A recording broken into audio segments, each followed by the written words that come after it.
아, 우리가 이제 가정을 또 일가 친척을 만나면서 좀 행복한 삶, 또 천국과 같은 가정, 친척 만남 그렇게 되기를 원하지만 또 현실은 또 그렇게 녹록치 않고 만남 속에 오히려 스트레스 받고 또 오히려 만나지 않았을 것이 나을 뻔했겠구나 이런 생각이 들 때도 있어요.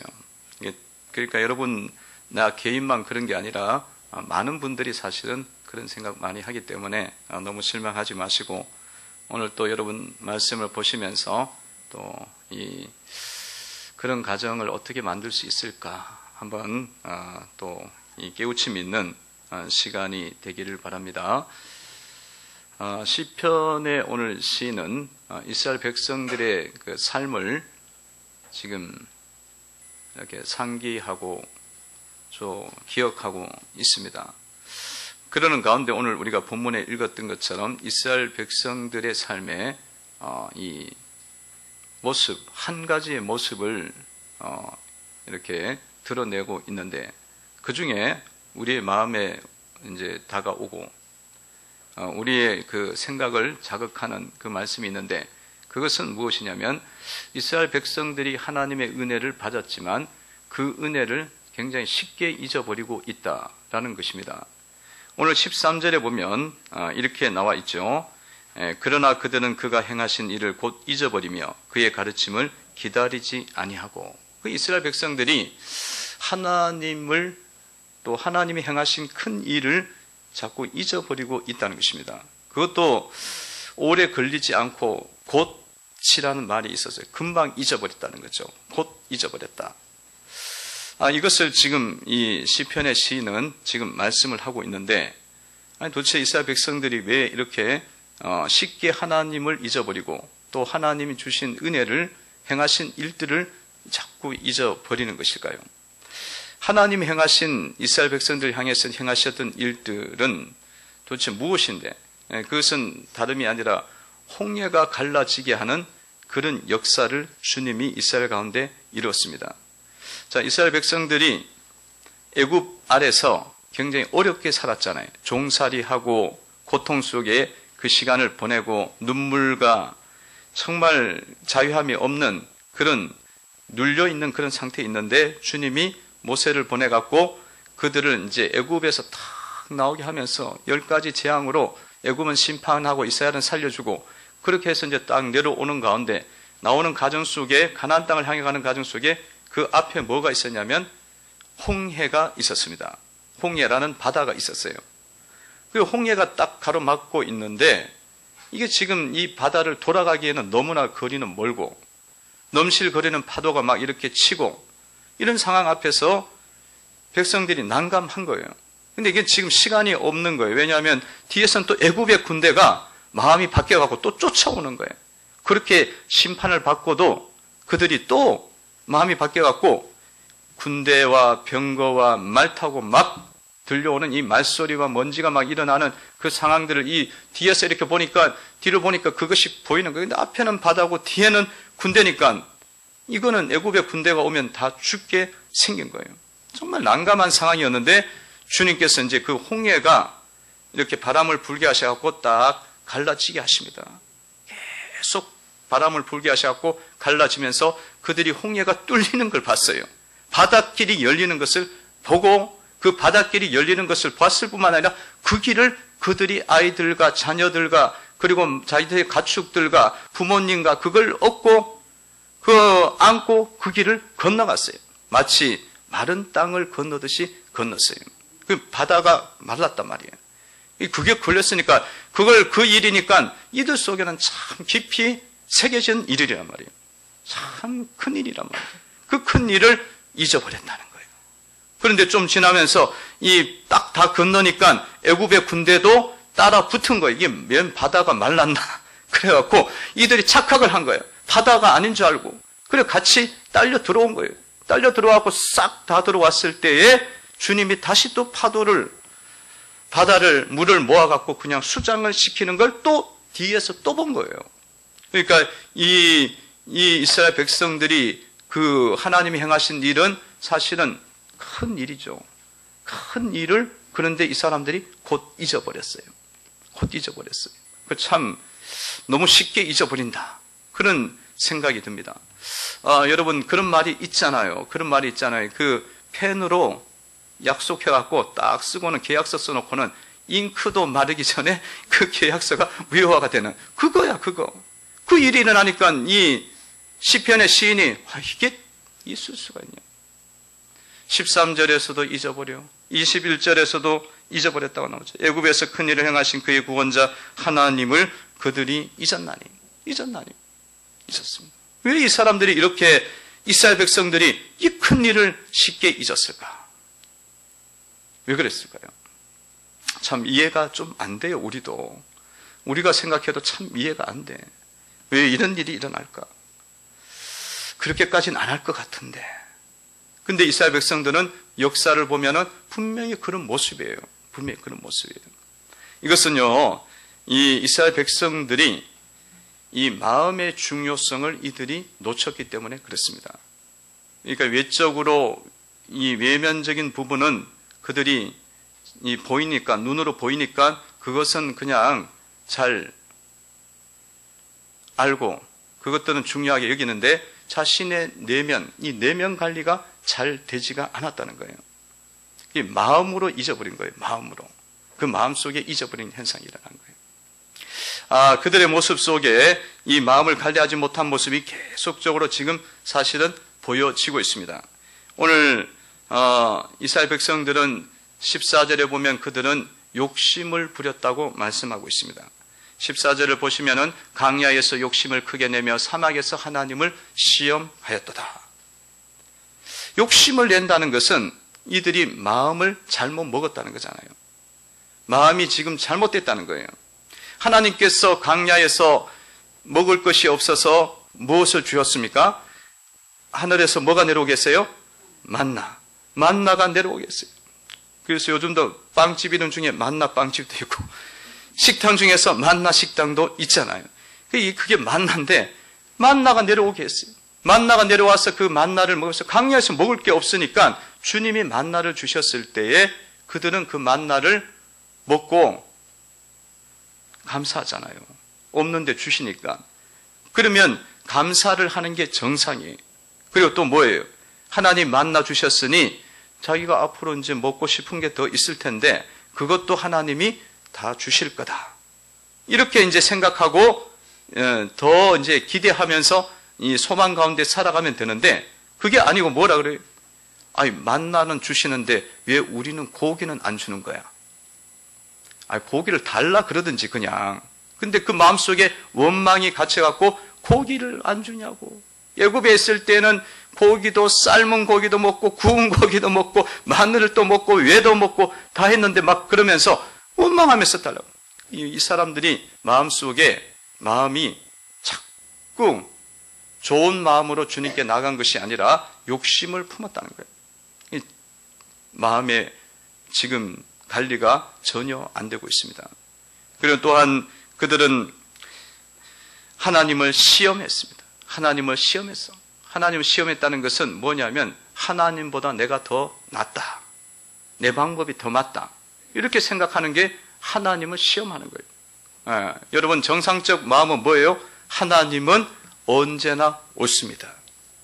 하나님 만나 주셨으면 하나님의 방법이 맞는 거예요. 그러면 하나님 또 더 좋은 것을 주시겠지. 그러면서 하나님 방법이 옳습니다. 그래야 되는데 하나님께서 어떻게 하실 줄 우리를 몰라. 우리의 방법이 더 맞아. 빨리 뭔가를 해야 돼. 이 생각하는 거예요. 하는 시험이었어요. 비정상적인 그 마음의 문제가 그 속에 있었어요. 그리고 또한 그들은 질투의 마음을 가졌습니다. 질투가 이 마음에서 잘못된 마음들이죠. 16절에 보면 이렇게 나와 있죠. 16절을 보시면 그들이 진영에서 모세와 여호와의 거룩한 자 아론을 질투했어요. 여러분 정상적 마음은 뭐예요? 아론과 모세와 아론의 이 모습이 하나님 앞에서 또 백성들 앞에서 주의 말씀을 전하고 그리고 주님의 능력을 나타내는 그런 역할을 했단 말이에요. 그러면 그 역할을 보면서 정말 귀한 일을 하고 있구나. 참 영광이구나. 또 그 앞에서 먼저 수고하고 있으니까 참 수고 많이 하시는구나. 그렇게 생각을 해야 되는데, 아니 그 영광을 보더니만 뭐라고 이야기하느냐면, 아니 그들 중에도 하나님이 함께 하시듯이 우리 백성들 중에도 하나님이 함께 하시는데 너무 영광을 많이 취한다. 이렇게 나온 거예요. 이게 이 마음이, 질투의 마음이 일어난 거예요. 질투의 마음이 일어난 거예요. 마음이 정상적인 것이 아니었던 거죠. 아니었습니다. 이런 마음들, 저런 마음들 많이 이들 속에 문제가 일어납니다. 19절에서 보면은 우상 숭배의 죄를 짓죠. 19절을 보면은 그들이 호렙에서 송아지를 만들고 부어 만든 우상을 경배하였다. 그러니까 하나님을 향해서 하나님을 그 마음 속에 첫 번째로 두는 마음이 있어야 되는데 그 마음이 없어지는 거예요. 이런 저런 부분들을 이렇게 봤을 때에 이들의 문제가 무엇인지 우리가 보여지는 거예요. 이들의 문제는 바로 하나님 앞에서 올바른 마음을 품지를 못했다라는 것입니다. 그 결과는 어떻게 했습니까? 이 마음 하나 잘못 품었는데, 질투했는데, 욕심 크게 냈는데, 그리고 또 시험했는데, 우상 숭배했는데, 마음속에 하나님보다 더 높은 것을 다른 걸 뒀단 말이에요. 이렇게 두었는데 그 결과는 어떠했습니까? 그 결과는 그들의 영혼은 쇠약해졌도다. 15절에 보면 그들의 영혼은 쇠약해졌어요. 그들 마음속에 기쁨이 없어졌다는 것입니다. 그리고 또한 17절에서는 그들에게 사망이 왔습니다. 사망이 왔어요. 사망이 왔어요. 땅이 막 이 반역하는 고라의 일당들, 그 후손들까지, 그 가족까지, 후손들이 아니라 그 가족까지 그냥 땅이 갈라져 갖고 죽었어요. 그리고 26절, 27절에서는 그들의 인생은 엎드려졌고 그들의 후손은 엎드려지고 또한 그들도 후손도 엎드려지고 그들의 흩어지는 그런 일이 일어났다는 거예요. 이 마음을 잘못 먹어갖고 자신의 삶이 다 어그러졌다는 거예요. 여러분, 인생이 엎드려지면 되나요? 인생이 엎드려지면 안 되죠. 인생이 일어나야 되고 인생이 살아나야 되고 후손들도 엎드려지면 안 되잖아. 후손들도 일어나서 믿음의 길을 걸어가고 하나님의 사람으로 쓰임을 받아야 되는데 이게 후손들까지 다 엎드려지는 무슨 일이 일어나고 다 흩어져갖고 그냥 나라들로 흩어져갖고 다 종살이하고 눌려있는 삶을 살게 됐다는 거예요. 살게 됐다는 거예요. 성도 여러분들이 여러분들이 신앙을 갖고 살아가는 과정 속에 마음을 잘 품으셔야 된다는 거예요. 하나님 앞에서 우리의 마음이 잘 품는 것이 이것이 바로 우리가 주님의 징계를 피하고 주님의 은혜를 받고 축복을 받는 길이라는 것입니다. 그것을 이스라엘 백성들은 놓쳐버린 거예요. 욕심이 일어나면 그냥 욕심 잡은 거예요. 질투가 일어나면 질투를 잡아버린 거예요. 시험에 들 것 같으면 시험을 잡아. 나 시험 들게 됐다고 잡아. 시험 든다고. 그러니까 그것이 어떤 결과를 오게 하는지를 이들이 정확하게 보지를 못한 거예요. 성도 여러분들의 삶 속에도 여러분들의 마음 속에 이런 일이 일어날 때에 여러분 그것들을 정확하게 분별해내고 욕심이 일어나 욕심 부려야지. 그게 아니라 그 욕심을 잘 해결을 하셔야 돼요. 그걸 잘 못 잡게 되어지면 우리의 삶이 엎드러지고 우리의 후손들도 피곤해지고 우리의 후손들도 어려워지는 삶이 올 수밖에 없다는 거예요.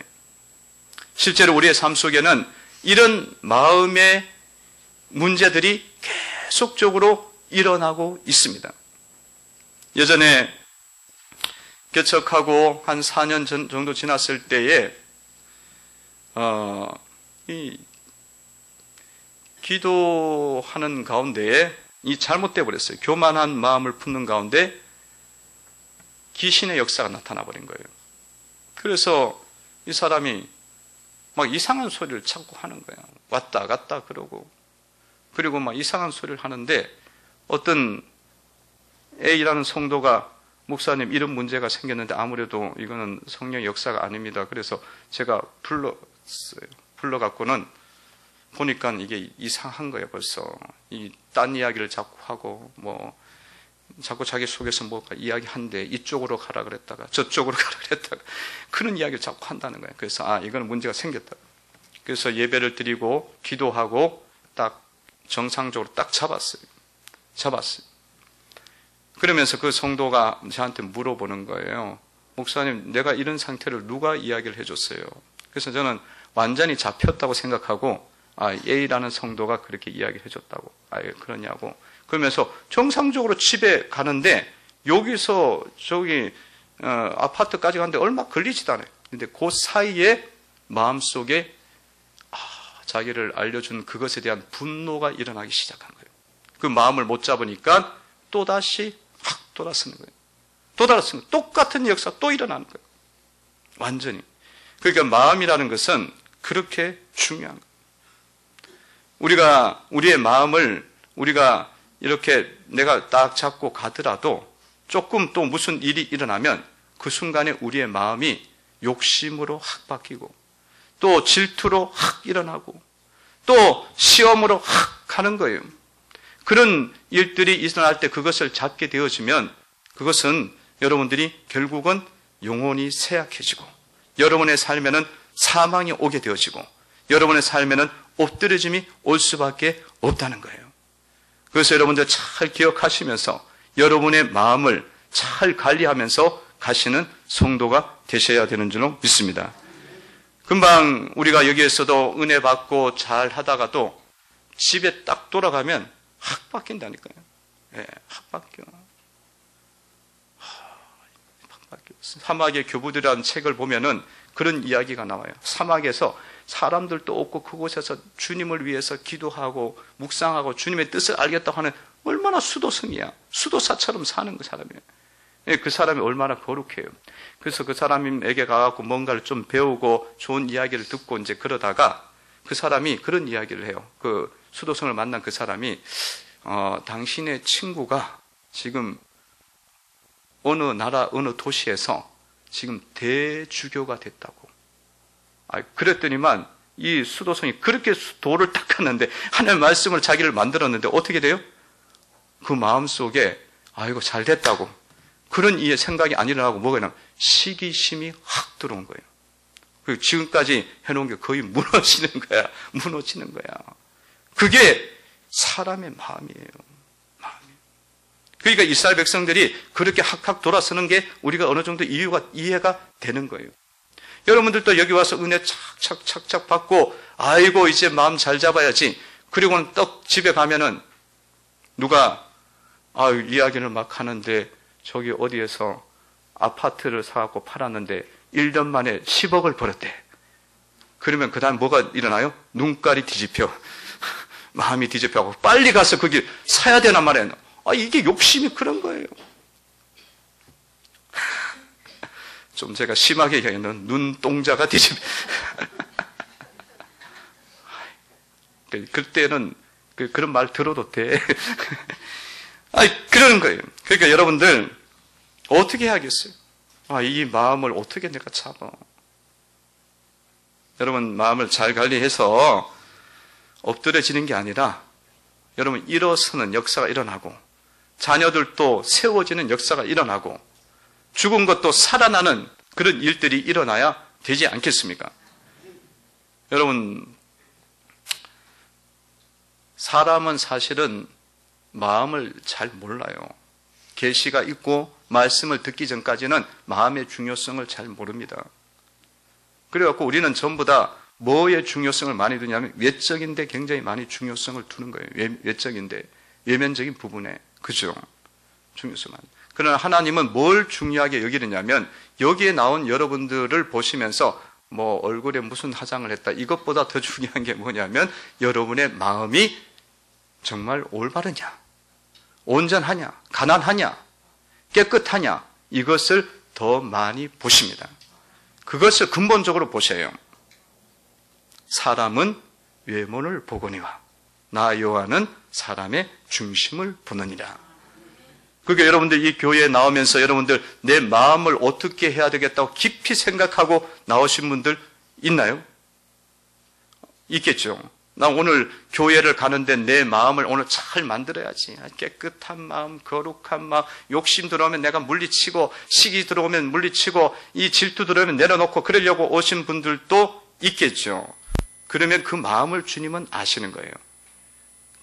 근데 우리 많은 사람들이 그것보다 뭐 해요? 아침에 일어나면 밥 먹고 그 다음에 오늘 교회 가야 되는데 뭐 해야겠어요? 오늘 내가 화장을 또 해야지. 옷을 또 뭘 입어야지. 오늘 립스틱을 뭘 발라야 이게 또 찬양이 은혜롭게 나올. 아니 별 생각 그거는 막 굉장히 신경 많이 쓰는데 애들이 막 뭐라 그래요. 막 한마디 하고는 뭐 상처받든 말든 막 그거는 중요하게 여기질 않아. 누구 상처받든지 말든지. 만약에 그렇게 왔다면 우리는 지금 신앙을 거꾸로 하고 있는 거예요. 신앙을 거꾸로 하는 거예요. 주님은 외모를 안 보고 지금 우리 마음을 본다고 이야기하는데 우리는 자꾸 사람들 앞에 내 외모를 보여주겠다. 외모를 가꾸는 건 나쁜 건 아니에요. 근데 중심이 어디 있느냐가 중요하지. 그죠? 그러니까 여러분 중심을 잘 만드셔야 됩니다. 그러니까 교회 앞으로 나올 때마다 내 화장하기 전에 먼저 내 마음을 화장하세요. 화장을 잘해갖고 잘 만드셔갖고 나오시고 그 다음에 화장을 좀 하는 거예요. 그러면 그 화장이 덜 됐더라도 그냥 마음이 됐으면 그냥 나오시면 돼. 할렐루야.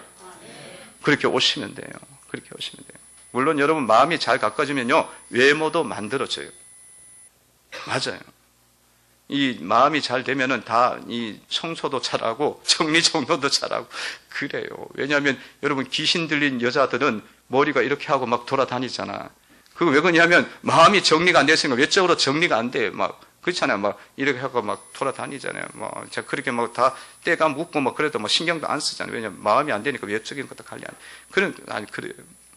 여러분 우리가 신앙을 갖고 가는 과정 속에 주님이 우리를 보실 때 뭘 보는지를 알고 계셔야 된다는 거예요. 내 중심을, 내 마음을, 내 내면을 보고 계십니다. 그러니까 여러분들 마음을 어떻게 먹냐가 너무 중요한 거예요. 잠언서 말씀에도 뭐라고 말씀하셨어요? 마음을 잘 지킴이 생명의 근원이 이에서 납니다. 마음을 잘 지켜라. 생명의 근원이 이에서 난다. 생명의 역사가 여기서 살리는 역사가 일어난다는 거예요. 그러니까 이게 마음을 지키는 것은 우리의 삶에서 너무나 중요한 부분이에요. 그럼에도 불구하고 우리는 그것을 중요성을 놓치는 거예요. 생명의 역사가 자꾸 우리는 외적인 데 있다고 생각하는 거예요. 그래갖고 우리 자녀가 대학교 떨어지면은 실망스러워. 너무 힘들어. 또 물질이 좀 잃어버리면 너무너무 큰 충격을 받아. 막 그런데 내 마음이 질투가 일어나고 시험에 들고 욕심이 들 때에는 이거 어떻게 해야 되는지 심각하게 생각하는 사람 없어요. 왜? 이 마음이 안 보이기 때문에 그런 거예요. 그러나 실제로 주님은 말씀하기를 생명의 역사는 마음을 온전하게 먹는 데서 일어나게 된다는 거예요. 그래서 여러분의 마음을 잘 지키셔 생명의 근원이 일어나야 되지 않겠습니까? 그럼 어떻게 해야 될까? 뭐 이런저런 것들 여러분들 잘 깨닫으시고 하시면 되고요. 여러분 이런 말이 있어요. 우리나라 말 속에 마음 먹기 나름이다. 그 마음을 어떤 마음을 먹느냐에 따라서 보이는 것들, 보는 것들을 다르게 본다는 거죠. 그것은 사실은 좀 제가 보기에는 굉장히 영적인 말이에요. 영적인 말이에요. 마음 먹기. 그러니까 마음을 뭘 먹느냐에 따라서 우리의 마음이 지켜질 수도 있고 안 지켜질 수도 있다는 겁니다. 성도 여러분들이 여러분의 마음을 뭘 먹느냐? 하나님 말씀을 먹느냐? 세상의 것을 불평과 이런 것들을 먹느냐? 따라서 내 마음은 완전히 달라집니다. 그 여러분의 마음속에 영혼의 양식이 되는 하나님 말씀, 진리가 되는 말씀, 자녀의 건세가 되는 말씀, 그 마음을 다 먹고 있으면은 이 마음은 계속 지켜지는 거예요. 계속 지켜지고 계속 은혜가 오는 거예요. 근데 상황 때마다 불평하고 싶은 것도 많고 짜증나는 것도 많고 그럴 때마다 내가 마음을 그걸 먹고 불평을 먹고 욕심을 먹고 질투를 먹고 이걸 먹으면 내 마음은 100% 안 지켜져요. 안 돼요. 어떻게 그게 되겠습니까? 그래서 여러분들이 하나님의 주시는 말씀을 먹고 또한 하나님이 주시는 가르침을 여러분들이 자꾸 기다리고 그것을 여러분들이 받으면서 살아가는 그런 가정 속에서 우리의 마음도 지켜주고 하나님께 열매를 맺는 삶이 될 수가 있습니다. 여러분 오늘 말씀에 보니까 13절에 보니까 이런 말씀이 나와 있죠. 한번 읽어보도록 하겠습니다. 읽습니다. 시작. 그러나 그들은 그가 행하신 일을 곧 잊어버리며 그의 가르침을 기다리지 아니하고. 아멘. 아니 하나님께서 만나를 주셨으면 하나님이 그 없는 데서 만나를 주셨으니 얼마나 큰 역사예요. 굶어 죽는데, 내 자녀가 굶어 죽는데 만나 주셨으니 일용할 양식을 매일매일 주니 얼마나 감사한 일이야. 오늘 내린 만나가 내일 또 내려. 기적이잖아요. 기적이잖아요. 그 관계에서. 그러면 주님이 앞으로 더 좋은 것도 주실 수 있겠구나. 내가 너에게 더 좋은 고기를 예비하고 생선도 주시고 메추리도 주시고 산의 진미도 하나님이 고추장도 주시고 다 주실 수 있구나. 그의 가르침을 기다려야 되는 거예요. 그걸 안 기다리는 거야. 그리고 마음이 일어나는 대로 그냥 막 해버려요. 그냥 행동해버린 거예요. 그런 거예요. 그러니까 여러분들이 마음을 어떻게 먹어야 되냐. 주님이 주시는 가르침을 여러분들이 받으시고 그것을 가지고 살아가셔야 된다는 거예요. 그러면 마음은 많이 지켜져요. 많이 지켜져. 그리고 여러분들 주님 앞에 나오셔서 주님을 바라보시고 주님의 은혜를, 주님의 얼굴을 구하시기를 바랍니다. 마음이 너무 복잡해. 세상은 복잡하잖아요. 나는 좀 평안히 살고 싶은데 옆집에 있는 사람은 또 큰 돈을 벌어갖고 부자가 됐대. 그때부터 내 마음속이 복잡해져. 또 일가 친척을 만났더니만 나는 좀 편안히 살고 싶은데 그 집의 자식은 또 너무너무 또 잘 됐대. 그 이야기 들으면서 복잡해지잖아. 그리고 뭐 상처 주는 말, 뭐 받는 말 서로 막 할 수도 있는 거예요. 만나다 보면 그 실수하는 거죠. 오늘 박 집사님 기도한 것처럼 그런 일은 비일비재한 거예요. 그럴 때마다 우리는 주님의 가르치심을 기다릴 뿐만 아니라 우리에게는 무기가 있어. 방법이 있어요. 그게 뭐냐면 주님을 우리가 바라보면 주님이 우리에게 마음을 지킬 수 있는 은혜를 부어주십니다. 능력을 주시는 거예요. 시편의 60편에 보면은 나의 영혼이 잠잠히 하나님만 바라며 구원이 그에게서 나오는도다. 주님이 살려주시는 거야. 내 마음을. 주님이 내 마음을 살려주시는 거예요. 주님이 내 삶을 살려주시는 구원이 그에게서 나오는 거예요. 구원은 하나님께로 나옵니다.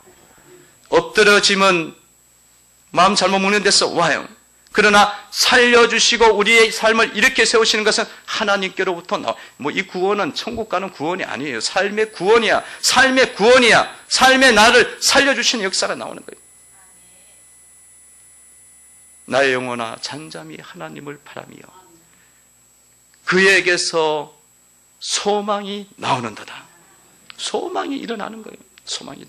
그래서 주님 앞에 나와서 여러분들이 30분 동안 1시간 동안 복잡하신 분들은 와서 주님의 얼굴을 바라보시기를 바랍니다.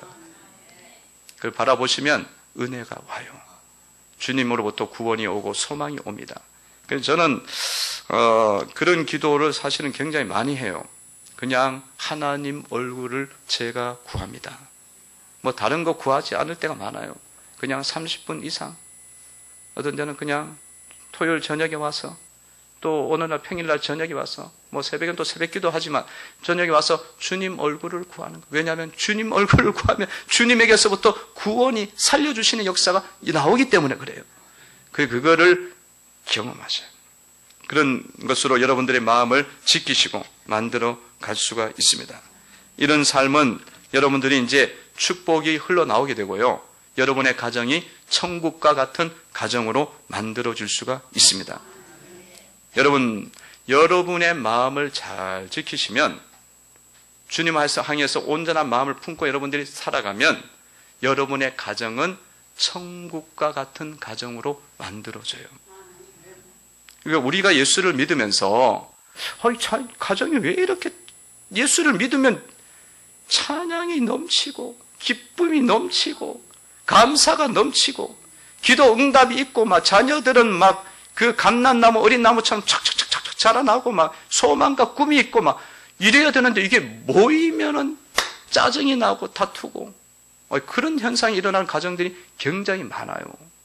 그 왜 그러냐면 사실은 우리가 예수님을 믿으면서 우리의 마음속에 이스라엘 백성들처럼 질투와 욕심과 이것이 완전한 신뢰와 하나님을 의지함이 우상 숭배가 너무 많은 거야.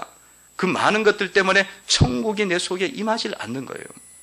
그런데 여러분들이 마음을 이제 딱 다스리고 깨끗한 마음으로 주님을 신뢰하고 내 속에 있는 우상이 한두 가지야. 돈, 세상, 여러 가지 세상적인 정욕적인 것들, 여러 가지 학위, 명예 이런 것들 얼마나 그것들보다 더 중요한 것은 하나님이고 하나님만 붙잡으면 생명이 온다는 것을 우리가 믿고 우리의 마음을 다 깎고 사랑의 마음으로 그 안에 들어가게 되면 가정이 다스림이 일어나기 시작해요. 여러분들이 그런 은혜를 꼭 있기를 바랍니다. 어떤 집사님이 그러더라고요. 예수를 믿는데 나름대로 열심히 기도하고 그러는데 이상하게 늘 힘들어요. 뭐가 힘들어요? 물질적인 것도 힘든 것도 있지만 이건 또 서로 관계 속에 상처가 너무 많은 거야. 남편은 남편대로 상처 주고 아내는 그 상처 때문에 또 마음속에 계속적으로 완전히 깨끗이 해결되지 않는 그런 미움이 계속 있고 어떻게든지 해보고 싶은데 안 되는 거예요. 그러면 자녀들 관계 속에 자녀들은 계속 눌려 있는 거예요. 그래서 제가 상담과 말씀을 같이 주면서 이야기했어요. 먼저는 성도님이 예수님을 먼저 믿었기 때문에 그리고 또 먼저 앞서서 지금 기도까지 하고 있기 때문에 성도님들 마음속에 있는 그 상처에 대한 미움들을 빨리 제거를 하셔야 됩니다. 그리고 더 큰 마음을 품어야 된다. 그것만 가져라. 그래서 그거를 진짜 목사님 말씀이니까 그냥 순종했어요. 그랬더니만 가정이 금방 바뀌어요. 천국과 같은 가정이 됐다고 자녀가 이야기를 해요. 아니 교회만 다니면 천국 되는 게 아니에요. 그 가정이 행복해지는 게 아니라 마음에서 여러분들이 딱 잡혀야 돼. 그랬더니만 자녀가 늘 불안하고 부모를 만나면 힘들었는데 이렇게 편할 수가 없다는 거예요. 왜냐하면 그 마음을 품는 그 순간부터 주님께서 그 사람의 상대방의 마음도 주님이 변화를 시키기 시작합니다. 그리고 자녀들도 그것을 느끼기 시작하면서 모든 게 하나님을 향해서 열리기 시작해요. 그러면서 그 다스림이 오는 거예요. 천국은 주님의 다스림이 오는 거예요. 성도 여러분, 여러분인 삶 속에도 이스라엘 백성들과 같은 똑같은 실수를 우리는 계속하고 있습니다. 우리도 구원받았고 홍해를 건넜어요. 기적도 많이 봤어요. 근데 내 마음 하나 못 지킨다니까요. 근데 여러분 그 마음 하나 잘 지키시면 가정에 자녀들이 엎드려짐이 없습니다. 후손들이 일어나기 시작합니다. 사망이 물러갑니다. 죽은 그림자가 떠나게 돼요. 그 가정을 여러분들 이루어 가시기를 바랍니다. 그 가정을 이루어 가시기 바라요. 우리 집에도 지금 열심히 신앙생활하고 기도도 하고 잘 어느 정도 성장했어요. 가정 속에 있지만. 근데 안 되는 게 있어. 뭐가냐면 재활용하는 쓰레기를 갖다 버려라. 그러면 안 버려. 밖에 내놔. 근데 어느 날 어제는 밖에 내놨는데 갖다 버리라는 이야기도 안 했어. 근데 지가 여기 교회 나오면서 기도하러 간다면서 그걸 딱 갖다 버렸더라고요. 그 왜 그러냐? 이게 하나님의 은혜가 계속 임하면은 자동적으로 하나님을 향해서 열려요. 거룩한 것에 대해서 열리기 시작합니다. 그 역사가 일어나요. 지금 굉장히 잘 살아요. 가지고 장학금 받은 것까지 다른 교회에다 헌금을 했어요. 그래서 제가 하라 그랬어요. 다른 게 진짜 어려운 게 헌금하라. 여러분, 제가 이제 이런 이야기를 하는 것은 실제적으로 일어나기 때문에 여러분들이 자꾸 이론적으로 들을까봐 걱정이 돼서, 하나님 말씀은 현실입니다. 하나님 말씀은 역사가 있는 거예요. 그러니까 여러분들이 믿고 해보세요. 믿고 해보세요. 그 천국 여러분 이뤄야 되잖아요. 내 후손들이 다 구원받아야지. 후손이 끊기면 안 되잖아. 영적인 후손들이 끊기면 안 되잖아요. 다 끊겨야 돼. 다 연결이 돼야지. 여러분들이 이 말씀을 기억하면서 주님의 마음을 잘 붙잡고 승리하는 역사가 있기를 주의 이름으로 축원을 드립니다.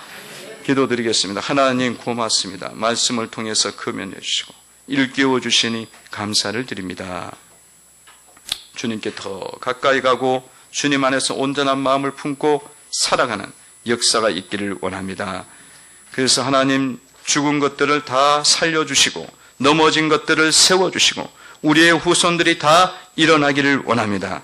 하나님을 향해서 일어나고 또 도모하고 계획하는 모든 것들이 또 이루어지고 성취되는 역사들이 일어나기를 원합니다.